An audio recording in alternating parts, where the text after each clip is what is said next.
માણસ પશુઓ કરતાં પણ ખરાબ હરકત કરવા માંડ્યા.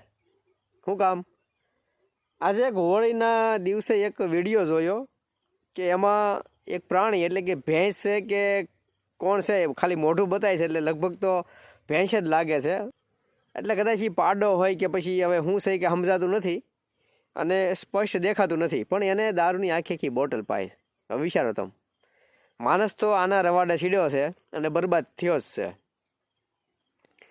એટલે માણસ આવી હરકતો કરતો થયો છે કે હવે પ્રાણીઓને પણ મેકતો નથી.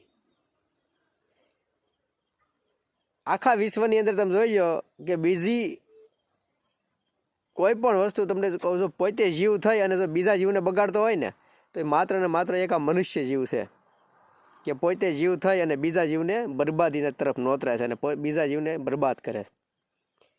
બાકી દરેક જીવની એક મર્યાદા હોય છે અને એક એનો જીવવાની રાહ હોય છે, એ પ્રમાણે જે જીવતા હોય.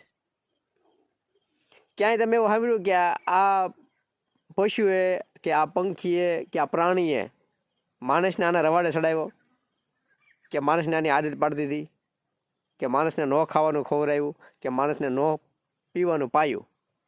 આ માણસ જ એક એવું પ્રાણી છે કે પશુને પણ મેકતું નથી.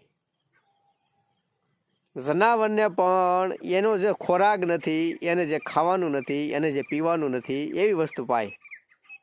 એટલે એટલી હલકટ ઉપર માણસ જ્યારે ઉતરી જાય ને ત્યારે એમ લાગે કે આવું એટલી હલકામાં હલકું કૃત્ય કોઈ દુનિયાના જીવ નથી કરતા, માત્ર ને માત્ર આ એક મનુષ્ય જાતિ જ કરે છે. અને એમાં આપણે મનુષ્ય જાતિનો દેહ આમ સૌથી વિશેષ ઉપમા આપીએ છીએ કે મનુષ્ય દેહ મળ્યો.